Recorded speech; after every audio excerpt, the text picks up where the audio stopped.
Chapter 34 Swati. There was no rest on the journey toward Parijat, not for Swati. Every time the Empress's tent was disassembled or assembled, she had to supervise the packing and unpacking of all the Empress's possessions, her beautiful saris, her jewels, her weapons, her books and inks, and the paper she valued so much. If any of it went astray, it would be Swati's fault, so Swati did not allow anyone else to interfere with her work. As the Empress's tent was erected in a grove not far from Parijat itself, only a day's journey left at most, Swati was mending the embroidery on the map of Parijat, neatly working in knots and markings to mimic the villages and fields they had passed. Swati worked to untangle a thread with care, tongue between her teeth. Hours might have passed, or only minutes, when she felt fingertips at her shoulder. She startled and dropped her bone needle with a sharp exhale of surprise.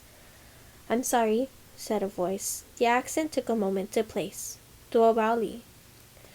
Then Swati looked up and realized it was one of Lady Razia's archers who had interrupted her. "Come with me?" the woman asked. "There's something you will like, I think." "I have work," Swati said, even though the map was nearly done. "Will your lady need her map tonight?" the woman snorted delicately. "No, so come." Swati followed largely out of curiosity. The archer guided her to a space behind Lady Deepa's tent, where a group of women stood. She saw Lady Razia's other guards, a few soldiers slouching, holding bows over their shoulders, and a handful of maids, and a few high-born women of Empress Malini's retinue, all of them picking up bows of their own, staring at the wooden targets set in the distance. "Come closer," Sahar shouted. She was one of Lady Razia's women, an archer and charioteer, and quite frightening for it. "Pick up a bow." Some of the women shuffled closer. Swati tentatively joined them. "Lady Razia asked me to train the women of the court and the women of the camp," Sahar said, looking them over. "If you want to learn, you're welcome to, and if you don't—" She shrugged. "Go. I'll be demonstrating, and then we will teach any of you that want to try." She gestured at the men and the other guardswomen. One of the men waved, and his fellow soldier kicked him in the foot, rolling his eyes. Swati wrung her hands together, took a small step back. "Where are you going?" the woman who had found her asked. "There are many soldiers here," Swati said, lowering her eyes in a show of humbleness.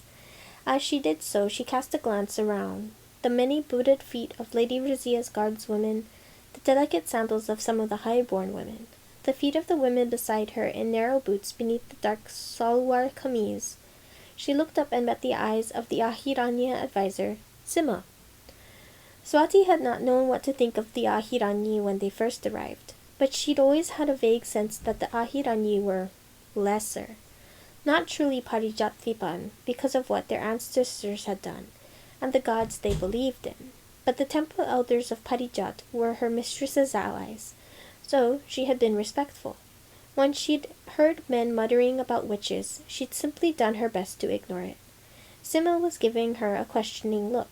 "If you don't want to shoot, I can take you back to the Empress's tent," Sima said.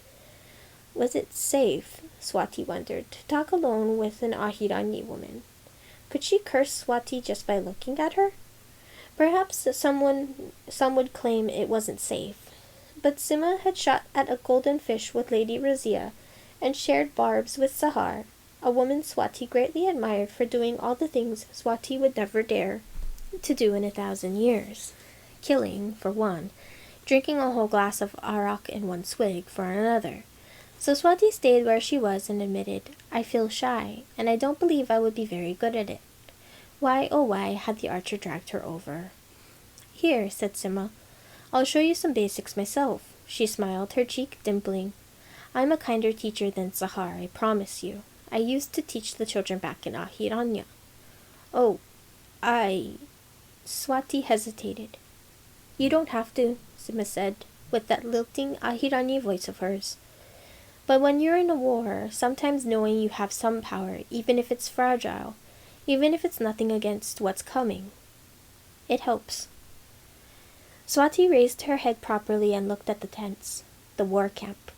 the women around her and their determined faces, and Sahar knocking her bow, expression intent even as she explained loudly what she was doing and why. Swati took in a deep breath and said, "Yes, I'd like that too."